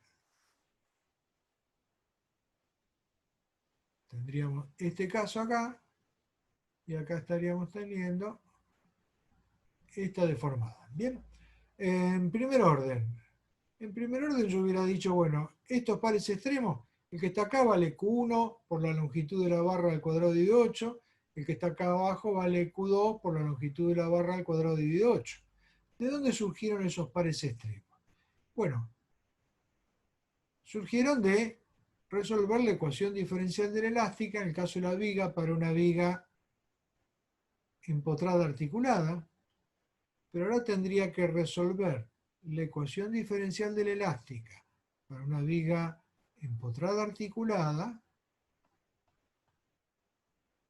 en presencia de un esfuerzo normal, esta creo que fue la barra 2, ¿no? Y lo mismo para la columna. Tendría que calcular el par extremo para una barra empotrada articulada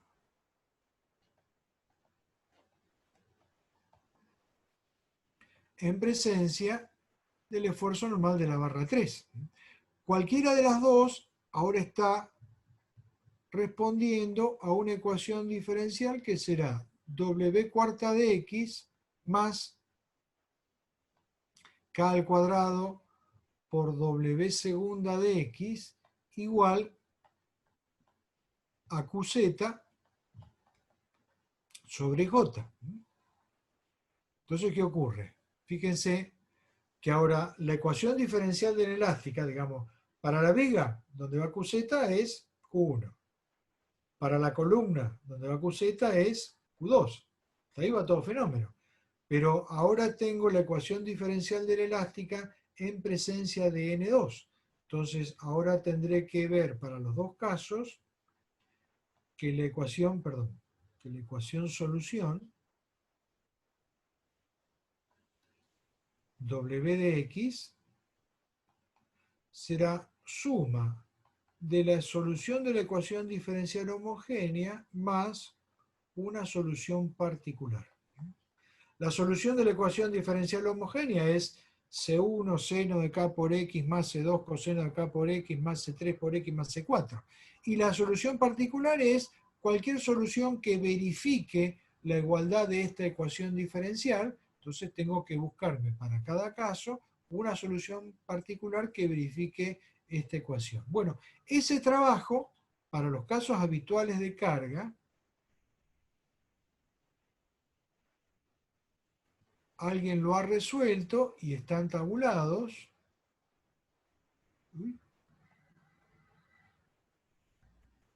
Entonces, el que lo resolvió me dice que va a haber un coeficiente variable con u que multiplica al momento de primer orden. Entonces acá, cuando busque este coeficiente, va a estar interviniendo en el cálculo el u de la barra, que será la longitud de la barra 2, raíz de n2 sobre j, y en el otro caso también tendremos un coeficiente distinto, porque ahora cambia el u a utilizar, será el u de la barra 3 por q2 por l3 al cuadrado dividido 8. Es decir, tengo que buscar soluciones de las barras doblemente empotradas o empotradas articuladas obtenidas con la ecuación diferencial de la elástica con teoría de segundo orden. ¿Está claro? Esas soluciones vamos a dárselas en tablas que han sido obtenidas resolviendo esta ecuación diferencial. Entonces, ¿qué pasa? En cada paso del cálculo, a medida que vaya obteniendo distintos valores de N2 y N3, van a ir variando el U2 o el U3, entonces pueden ir variando estos pares extremos, y fíjense que de estos pares extremos está dependiendo, por ejemplo, y sin ir más lejos, cuánto vale la reacción de vínculo R01 asterisco. En pasos sucesivos, si cambia el esfuerzo normal N2, R01 asterisco va a estar cambiando. Si en pasos sucesivos cambia N3, también va a estar cambiando la R02 asterisco, porque la R02 asterisco está teniendo en cuenta la carga horizontal aplicada en el nudo superior izquierdo y el esfuerzo de corte que corresponde a la columna derecha. Y el esfuerzo de corte que corresponde a la columna derecha está dependiendo del par de empotramiento que tiene la columna derecha. Con lo cual, en pasos sucesivos también puede estar cambiando R01 asterisco y R02 asterisco. ¿Les quedó clara la respuesta o le damos otra vuelta de tuerca? No, no está bien. Lo que tendríamos que ver es si tenemos carga distribuida entonces. Para el caso anterior teníamos normal, pero no teníamos la carga distribuida.